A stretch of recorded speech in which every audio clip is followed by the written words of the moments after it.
for helping us in putting this program together. Again, Carlos Valderrama.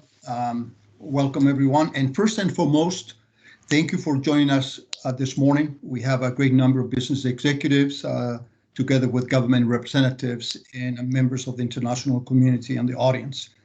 And on behalf of the Governor's Office of Business Economic Development, welcome to this important event.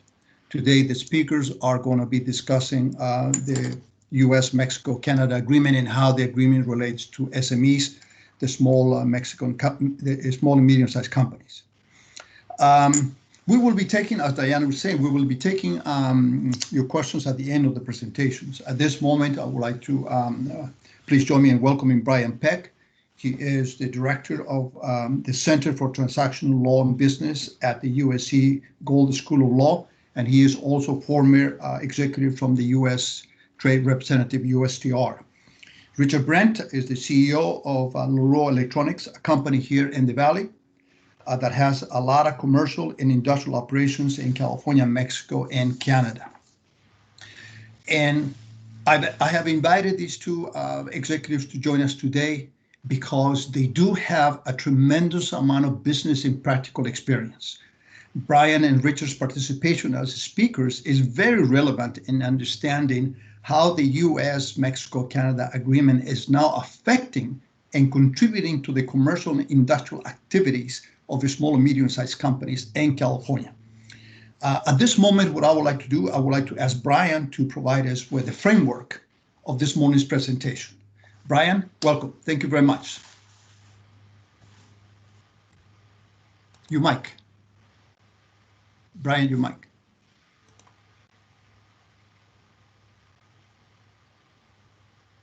Okay, thanks. Thank you, Carlos. Can you hear me now?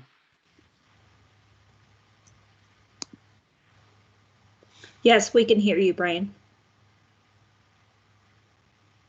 Oh, it looks like you went back on mute, Brian. Sorry about that. Okay, sorry about the confusion on that. But Carlos, thank you very much for that kind introduction, and good morning, everyone. Thank you for joining us and taking the time to learn a little, hopefully, about the USMCA. As Carlos mentioned, I'm going to provide kind of the framework within the USMCA, the key chapters that we'll focus on today, the SME chapter and the IP chapter, which are very relevant for SMEs looking to expand export opportunities in the USMCA countries. And then Richard's going to speak from a businessman's perspective on the benefits of the USMCA in expanding efforts or for new to export companies as seen as market opportunities in Mexico and Canada and the US. So the USMCA, Diana, if you want to put the slides up, please. And while she's doing that, the USMCA is really the first US FTA that emphasizes and provides specific support for SMEs. We're all familiar with the statistics that show that the majority of SMEs currently do not export, and those that do, most of them export to only one country. That either tends to be Canada or Mexico. The USMCA is designed to help both SMEs that are new to exports, as well as those SMEs that are wanting to expand their exports into the Canadian, US, and Mexican markets. So today we're going to focus on two of the key chapters that are very relevant for SMEs, the SME chapter and the IP chapter. The IP chapter, obviously, in addition to the SME chapter, which is dedicated to SMEs, the IP chapter is also important for small and medium-sized businesses because it provides greater protection and enforcement measures for what is usually the most valuable asset that an SME has, and that is their IP, whether it's a patent or trademark or trade secret. So we're focusing on these two particular chapters. We'll also see, though, that there are other chapters that have SME-specific provisions that can help benefit SMEs expanding or getting new into export markets for these countries. Next slide. So the SME chapter is chapter 25 of the USMCA. Go ahead, Diane. So as mentioned at the outset, the USMCA has the first dedicated SME chapter in any US trade agreement that's been executed. The CPTPP had one, but of course the US is not party to that. So the USMCA, again, is the first US FTA that has dedicated SME chapter. Among other things, it requires each party to operate a website that provides useful information for SMEs. It also establishes an SME dialogue with stakeholders. And it also includes, as I mentioned earlier, we'll go through some of them this morning, references to SME provisions in other chapters besides the SME chapter itself. Diana, next slide, please. So specifically, Article 25.2 promotes cooperation between the parties to increase SME trade and investment opportunities. Each of the countries, US, Canada, and Mexico, recognize the importance of SMEs to their economy and the importance of exports for SMEs to thrive. And so they will work closely together to find and develop and identify new trade and investment opportunities and to expand those trade and investment opportunities within the USMCA together. Article 25.3 establishes information sharing tools that help SMEs better understand the benefits of the agreement and provides other information useful for SMEs doing business in the region. I'll provide the link for that in a minute for the US side. Article 25.4 establishes a committee on SME issues comprised of government officials from each country. This committee will meet on a regular basis and help develop and coordinate programs that will benefit SMEs, such as training sessions, trade finance, digital trade, developing webinars, promoting trade opportunities, trade missions. That will be the responsibility of this specifically set up committee that is mandated to expand trade and investment opportunities for SMEs. Next slide, please. Article 25.5 launches a new framework for ongoing SME dialogue. This will be open to participation by SMEs in each of the 3 countries, including those owned by diverse and underrepresented groups. This will enable SME actual businesses on the ground to provide views and information to government officials on the implementation and further modernization of the agreement, thereby ensuring that SMEs continue to benefit. And this will meet on this group or dialogue will be on an annual basis. Next slide. So as I mentioned, the USMCA SME chapter requires that all 3 countries establish and operate a website that serves as a one-stop shop for providing information about how to export, export opportunities, relevant government agencies in each party that are necessary to, or help facilitate the exports of SMEs to the other parties. The US website is operated by the International Trade Administration, the Department of Commerce, and the link is right here. Next slide, please. So as you can see, this provides very useful information for US exporters, such as Export Tools series. It provides market intelligence for Mexico and Canada, as well as several other markets. If you look on the sidebar here, it has the USMCA home, which includes the text of the agreement, other pertinent information about the agreement itself. You have information on tariffs, certification of origin, and rules of origin. You have the differences between the USMCA and NAFTA, the new chapters. There's an information resources page, which I'll show you in a second, that provides additional resources that are very helpful for SMEs, either to export from the US or for SMEs in Canada and Mexico to export to US. Issue-specific fact sheets. There are also fact sheets that are specific to each state of the country, including California, that are produced by USTR and USDA. Next slide, please, Diana. This is the resource page, and again, it shows you links to different US government agencies that are also helpful for small and medium-sized enterprises for export purposes. You have the financing information, including trade finance guide, the Ex-Im Bank insurance, credit insurance, the loan guarantees by the SBA, and it has, as you can see there as well, links to the USMCA websites for both Mexico and Canada. Next slide, please. So as I mentioned, besides the SME dedicated chapter itself, there are other SME-specific provisions in several of the other chapters that are very helpful for SMEs to expand or start exporting to the other markets in the USMCA. One of them is the Customs and Trade Facilitation chapter, which is Chapter 7 of the agreement. And this chapter has provisions that helps cut red tapes at the border and increases the de minimis levels.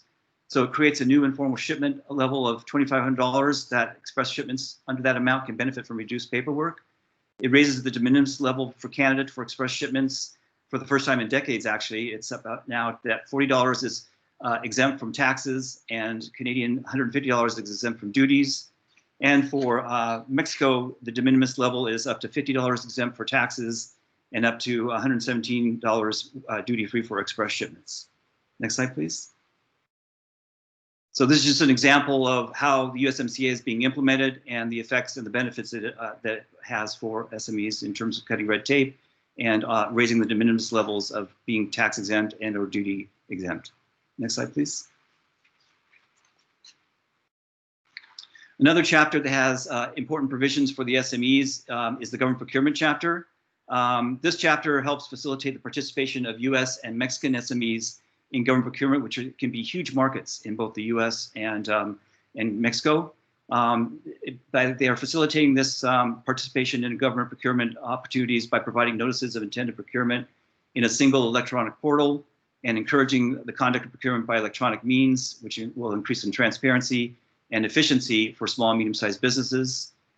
This chapter also has a focus on policies to promote participation by SMEs in government procurement, including providing incentives to make tender documentation free of charge, and to consider how to better structure procurement to help U.S. And Mexican small businesses to compete, including expanding opportunities for government procurement opportunities at the subcontractor level, which could be maybe more easily facilitated by small and medium-sized enterprises. Next slide, please, Diana. Another chapter, and we'll talk about this more in a couple minutes, but the IP chapter not only does it provide greater protection in terms of expansion of terms of protection for different types of IP and also enforcement provisions, but it has some SME specific provisions in the IP chapter as well. This is chapter 20 of the agreement. And so first of all, for the SMEs IP, the USMCA creates a committee that on intellectual property rights that's specifically charged with intellectual property issues particularly relevant to small and medium-sized enterprises. The chapter also requires parties, the three countries, to cut red tape by streamlining application procedures and making public information concerning applications for certain types of IP, including trademarks, readily available online, which helps provide further cost savings for SMEs when they are trying to register and protect their IP in either Mexico, US, or Canada. Diana, next slide, please.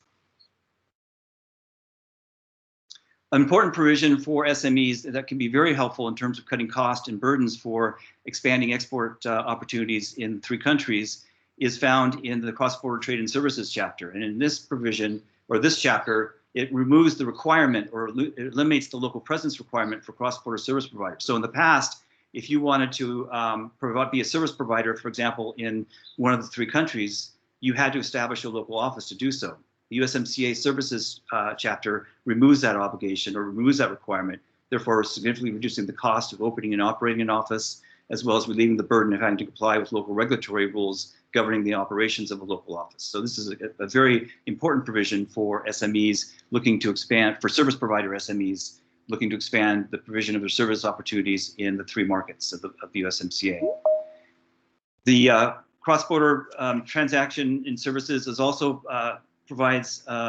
encourages parties to consider the effects of regulatory actions on SME service providers and to create regulatory frameworks that will help facilitate SME service providers that are unique to SMEs, for example, through digital trade or through digital provision of services. Next slide, please, Diana.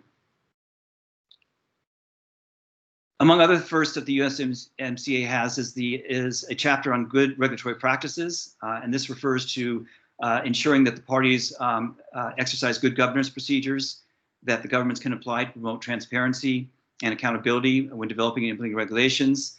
This helps SMEs by getting rid of duplicative or extra burdensome regulations that can apply or affect negatively SMEs. And the chapter specifically lists out SMEs and the government's commitment to help relieve some of the regulatory burdens that have a negative impact on SMEs.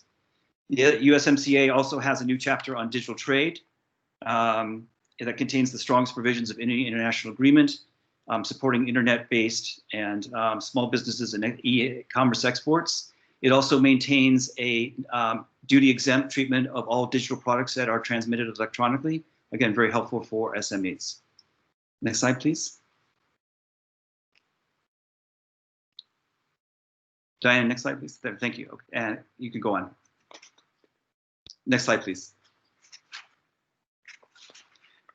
Go back one, sorry. Okay, I'm not going to go through this. I know this looks very busy. I do this mainly to demonstrate the comprehensive improvements and expansion of protection of intellectual property rights that the USMCA has over the NAFTA IP provisions.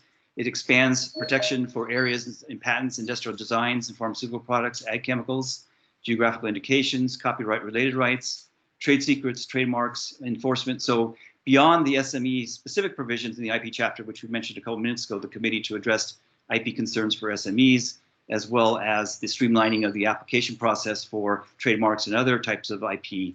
You have this expanded protection is listed here for all the other types of IP that may be relevant for SMEs. And in a sense, the USMCA IP chapter has become the gold standard for IP protection in free trade agreements of the United States.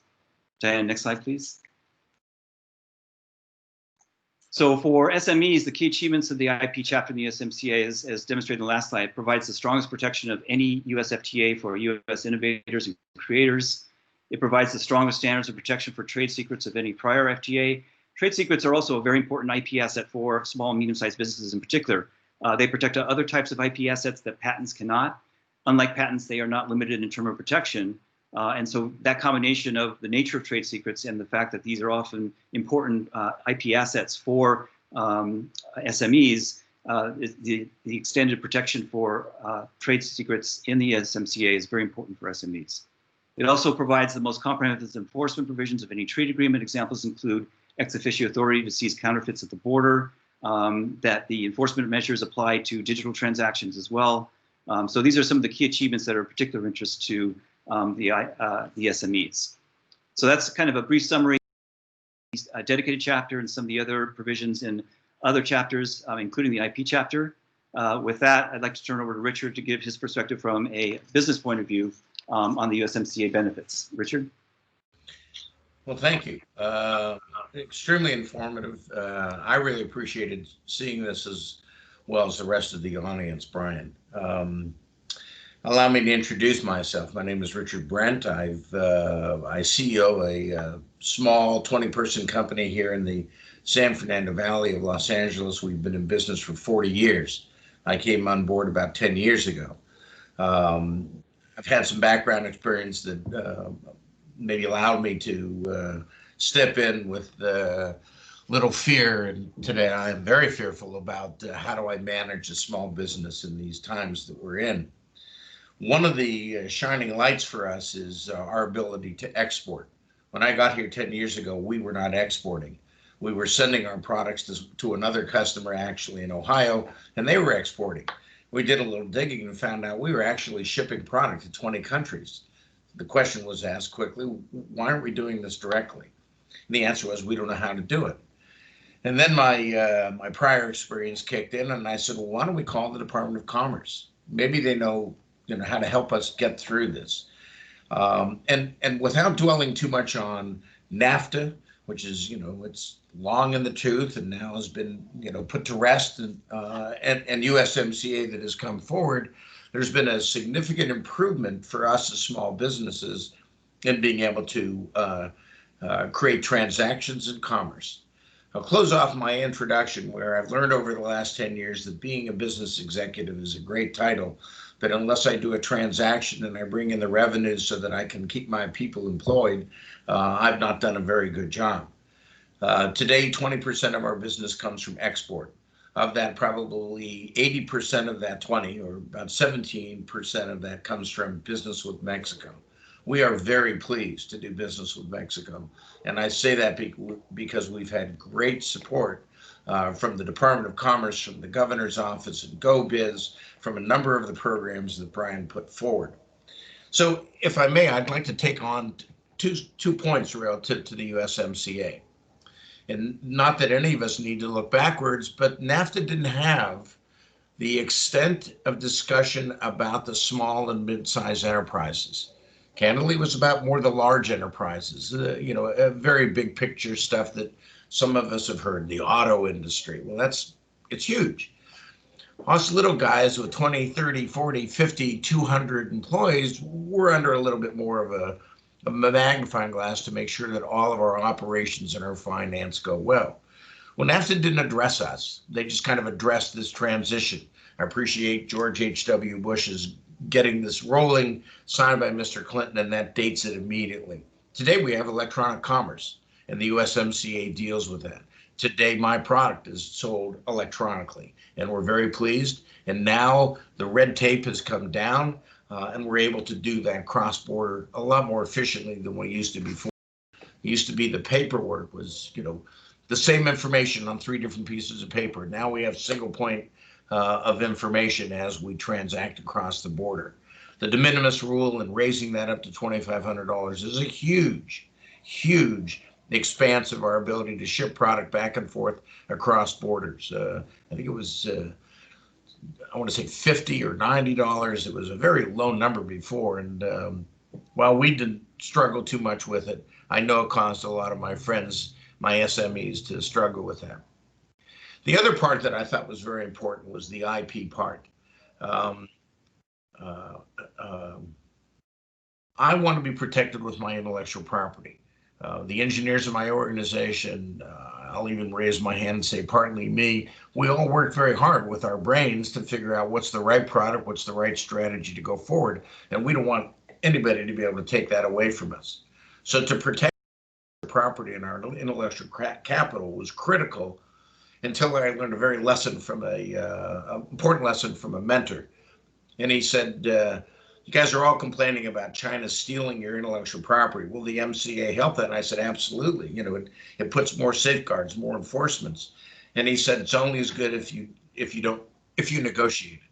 If you don't, they may find a way to take it from you. Or if better yet, you're going to give it to them because the deal was too sweet. So I say to all of my fellow SMEs, you have great resources in our state and federal government.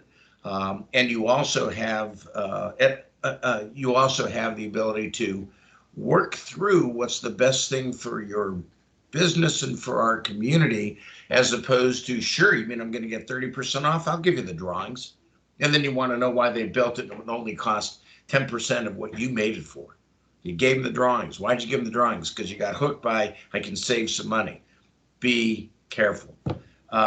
I want to conclude, Carlos, Brian, with those as my opening remarks. I'm a fan of trade export, and I'm very excited about MCA opening up more for us as small businesses. Thank you. Thank you, Richard. Thank you, Brian. Now we'll go to some questions, and of course, I think that Brian, you have basically indicated that what's important is that the agreement should be looked carefully and review the chapters and begin to understand that the document should be part of your business plan, because it will affect everything that you do if you do understand certain chapters. You cannot just go with one chapter. You need to look the entire document that provides the legal framework of how to do business. You talk a little bit about, Brian, about the fact, the importance that under the new agreement, SMEs do not have to open an office in Mexico and Canada to conduct business. Right. Would you expand that a little bit more, especially in the area where in some cities, counties, or even states, if you're going to go after procurement contracts, you need to have a physical office to comply with a number of existing regulations and local laws that have nothing to do with the agreement. Mm-hmm. Yeah, thank you, Carlos. You raised an important point, and is that overall, the overall point you made is it's very important to read the provisions of this agreement, not just to read summaries or third-party commentaries on that. You need to get through the provisions to examine exactly what is being provided or opened up as opportunities. So, given the trade, the services that require, or removing the requirement for establishing a local office, that is only for trade and service, cross-border trade and services, not in goods. So, if you are a service provider, you no longer are required to open up a local office in one of the 3 countries to establish a service providing business there. But if you are a government procurement provider, which is providing goods, you would still have to, as you say, there are still local or statewide or province-wide requirements that are necessary that would require an opening of an office. So at the same time, if you a government procurement service provider, you would no longer have that local office requirement. So it's that local office requirement waiver or exemption, if you will, is applicable to trade, cross-border trade and services. If I also could point out, one of the sections or one of the articles of the SME dedicated chapter, chapter 25, article 25.6 actually is a favor for small SMEs, and that is it lists out SME specific provisions in the other chapters in the specific article. So for example, government procurement 13.17 or trade and services article 15.10, the IP chapter, the digital trade chapter, the origin and procedures chapter. In article 25.6 of the SME chapter, it does that job for you and helps you identify what are some of the other chapter provisions that are relevant to SMEs or SME specific. Thank you. But there is a distinction between opening up an office in Mexico and or Canada. Yes, that's correct. Would So you please comment on that? you also raised another point. Just if you're talking about government procurement, Right. the government procurement chapter, Mexico and U.S. are parties to that chapter. Canada is not. So these government procurement provisions and opening up the government procurement market only apply to the U.S. and Mexico government procurement markets. Correct. Thank you. I'm going to have one more question before we ask the audience to participate. The question for Richard is the following. Richard, obviously you are a business executive. You are considered an SME by U.S. standards. An SME could be companies that are under 250 employees or maybe even 500. Right. Obviously, you need to look very carefully as to what do you do in terms of international trade and related to intellectual property. But I believe that the guidelines and the regulations of any IP protection, I think, are fantastic anywhere in the world. But the concern that I have is the enforcement. Right. What do you think about the enforcement? Are you comfortable with the enforcement of IP and guidelines regulations, but also more than the enforcement of IP regulations? Are you comfortable with the fact that our governments are controlling and seizing counterfeit products? Well, let me start with that and work backwards, if I may, Carlos. No, I'm not convinced that our government is rolling over with bulldozers the counterfeit products that come in, or putting the misbranded jeans into the incinerator. We don't hear enough about that, and we're too busy trying to pay attention to our own businesses and what we can control. Working backwards, the language in the USMCA is very clear about enforcement. And I'll take it on face value until it's proven to me otherwise. So I would say I don't know where the enforcement will come from. And maybe one of the questions we should ask is this a funded mandate, this agreement, or is this unfunded? And we've got great new tools to help us, but no one gave anybody any money to get them done. You can't go buy the tools. So I like the enforcement provisions in USMCA. I think we as business people, like Brian said, you have to read the provisions. You can't count on someone else giving you a glossy summary and saying, oh, that's good enough. Our businesses are at risk. Enforcement will come when we stand up and say, I'm concerned about the protection of my intellectual property when I go to whatever country we're going to. In this case, we're discussing 3 of them. I have found great support from the Department of Commerce, specifically about, and the District Export Council and a few others. If I get stuck and I don't understand it, there are people around me that understand it that I can call on, and it doesn't cost me anything. So if I can't figure it out, I want enforcement. I'm going to go call a subject matter expert, our SME, and say, please help me figure out. I think I'm getting my property stolen from me. Thank you. One last question as a follow-up. You indicated that executives are very busy doing a lot of things to keep up the business, keep employment. How important is for you the fact that practical training in international trade must be an ongoing process for executives, whether you are from a small, medium-sized, or large company? How important is this practical training about learning and not just attending trade shows or conferences? Well, first of all, I'm an advocate for training. As a teacher way back in another life, I believe if we don't pass on good information and have them learn the lesson, we're doomed to repeat bad mistakes. So I'll tell you what I'd rather do. Maybe we stop promotion for a while and everybody gets down and takes class and we understand it. And I'll give you my practical experience, Carlos, again, through well, here locally, we have the Manufacturing Extension Partnership and CMTC, a California Manufacturing Technology Group. They had a 3-day course on export. I said, nah, I've been there before. I know what to do. I'm an executive. And they said, no, you got to take class. Best thing that came out of that is they said, what's your plan? I said, I started a blah, blah, blah. And they said, stop, put it in writing. 3 classes. At the 3rd class, they were going to review your plan. Well, I didn't want to be a flunk out of school, so I wrote a plan out. Best thing that ever happened to me was using resources to write a plan out and figure out what I wanted to do before I went off and did it. Oh, I want to export to Thailand. What do you know? Nothing, but it sounds good. No, write your plan. And they helped us. So that training, even though it was, if I may, a schlep to go out there and back, and I'm thinking about work and where's my sheet metal ducks, are they coming in? But it really made a difference, Carlos. I send people to it. I would love to see us all be able to take a short course, and maybe, as Brian shared with us, there are some committees that are going to be formed, more than likely at the beginning of the year, that are devoted to how SMEs interact with the USMCA. Well, good. Why don't we bring up a little harder about training? I can't go out and go scuba diving if I don't know how to use my regulator.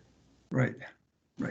Thank you. Diane, you are the chief at this event. You need to let us know now if we have more questions from the audience, and go ahead. Yeah, those were excellent questions, Carlos. Thank you. So at this time, we'd like to request all participants to remain muted. If you'd like to pose a voice question, please raise your virtual hand and we'll go through the questions and call upon you to unmute yourself. So we did receive one written question in the chat room from Gloria, and she asks, if NAFTA is so successful, why aren't other South American countries included? It would be a win-win scenario in terms of business, as the dollar is stronger in developing countries like Argentina. Is that question for Brian or for Richard, or for both? It could be for both. I think Richard could give his perspective from a businessman or business person about that question. I'd be happy to dive in, Gloria. The North American Free Trade Agreement, when it was conceived, was a little bit parochial, provincial, North American. So we leave it at that, and that was hard enough to get through all that for about 3.5 years. And some people still remember what it took. Today here, 26, 27 years later, we say, look, we have free trade agreements all around the world. There are ones with countries in Latin America. There's a Central American Free Trade Agreement, CAFTA, and there's all kinds of agreements. Maybe someday, when we all get a little bit more of an understanding, we can have global free trade, which is kind of what the ultimate goal would be, Gloria. Right now, I would say, I got to do a good job. I'm going to pick a few countries where I want to export to, and then if I can extend myself, and I bet you a lot of small businesses, even though 60% of them do some exporting, 60% of them are less than 20 employees. We've got to get focused, do well, and then expand. And I hope USMCA is a template for how we do free trade agreements or smart trade agreements with other countries. I just I'm remembering something that my dear friend Jim McLennan, former executive from the Port of Los Angeles, used to say. If you look at the Western Hemisphere, we do have free trade agreements on the west side. We have Canada, the United States, Mexico, Central America.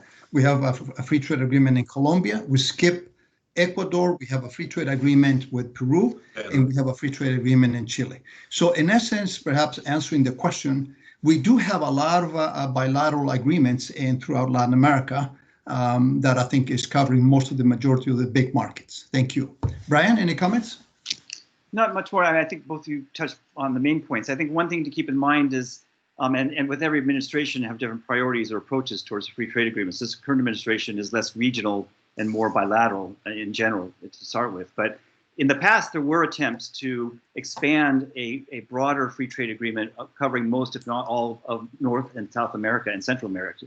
And those talks took, it was called the FTAA, if I remember correctly, and a free trade agreement of the Americas. But that took a long time, and they found that it was more efficient to go regional like USMCA, or actually the original agreements with Peru and Colombia included Ecuador and Bolivia as well, and then that dropped out and had to be bilateral. So part of it is the challenge when you regionalize in such a large areas. You have different economies, you have different standards of protection that are difficult to harmonize or reach agreement on. So that's probably the reason why you see more of a regional or limited FTAs, at least in the Americas. Diane? Thank you. We did receive one question via email. The question is, given the new USMCA provisions, in your mind, what particular sectors provide the most optimal opportunities for California SMEs? Wow. Well, I think, go ahead, Richard. No, I was just going to say, I immediately flashed to our standard industrial classifications. In my neighborhood here, there's 1,700 SMEs, and there's everything from woodworking to metalworking to whatever. Each of us has found our niche in the US to be able to sell our products. There's not that much different from taking that concept, that strategy, and going south with it or going north with it. So it's like, what are the hot topics? Well, healthcare is pretty hot right now, but if you make a product that's not in the healthcare industry, don't fret. There'll be another industry that, you know, you fit well with. So I think, you know, self-assessments on what's our business, what do we do well, and where would we want to take it so we don't lose the art of doing well. That's my only kind of reaction, Brian.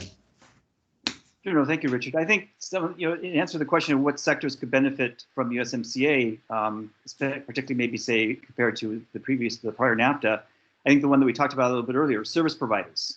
You know, again, with the waiver of the requirement to establish a local office for service providers, you know, again, removes significant cost of opening and operating an office. It removes the burdens of regulatory compliance with local regulatory frameworks such as labor and operating a business in a particular country. So I think service providers certainly benefit from the USMCA.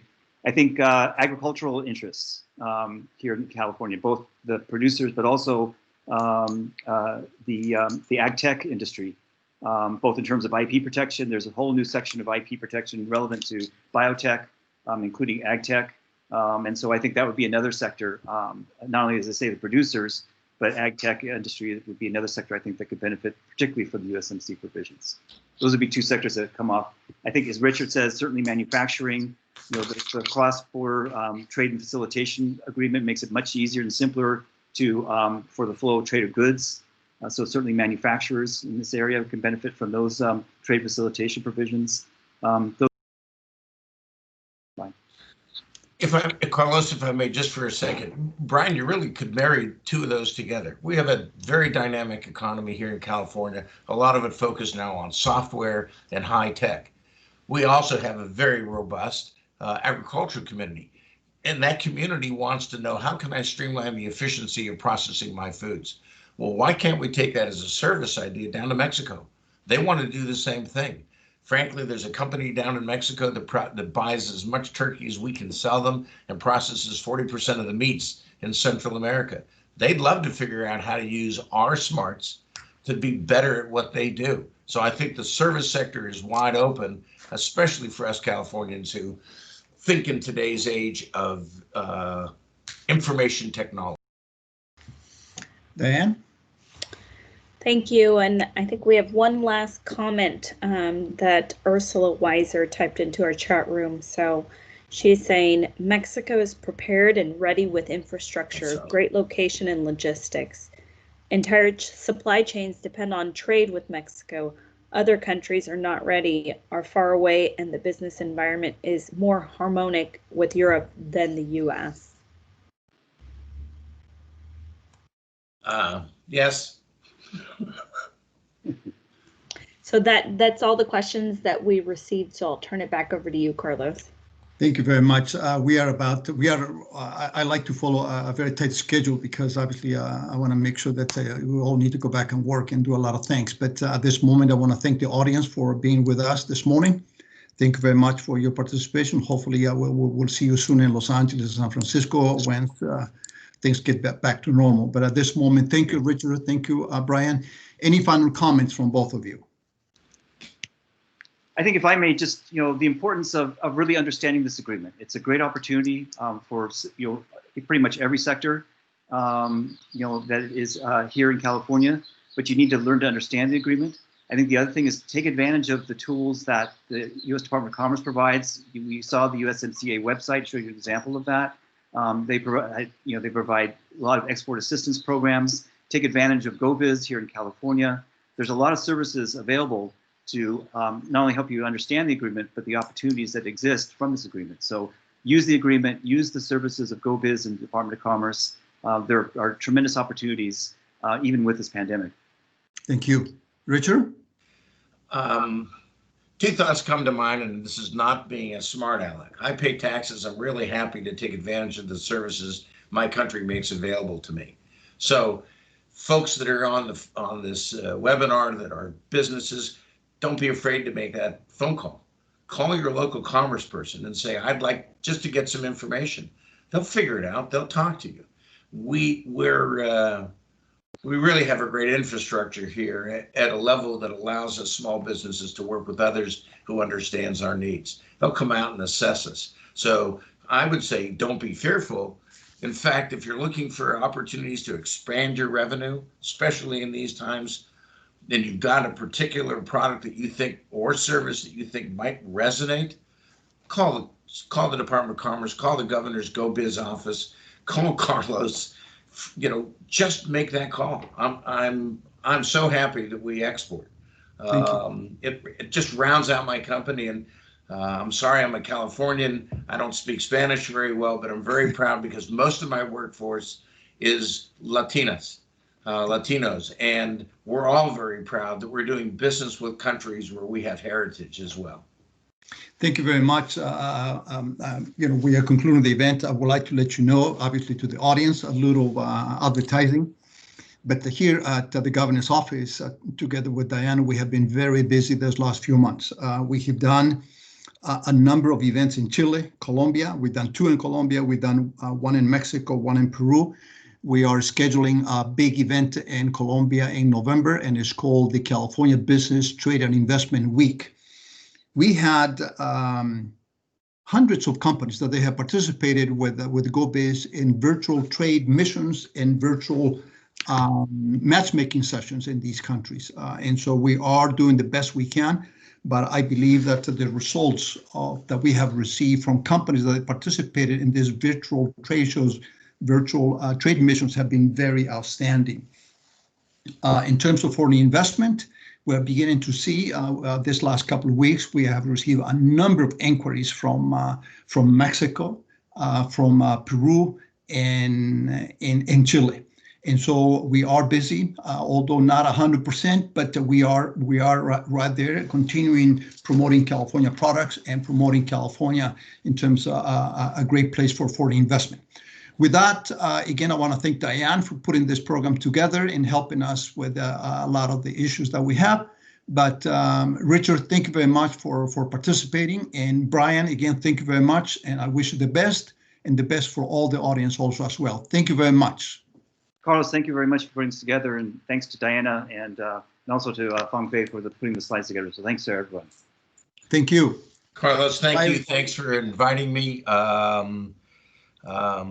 On and upward for the SMEs of our state. Yeah, it's with the USMCA. It's never been easier to export. So it's, yes. This is the time is now. Absolutely. Thank you. We'll be in touch very soon. Thank you, everyone. Thank you very much, everyone. Thank you again, Diana. Thank you. Visit our website, GO-Biz website. There's a lot of information about a lot of programs that are coming up. Thank you. Thank you, everybody. I'm going to take leave, Mr. Valderrama.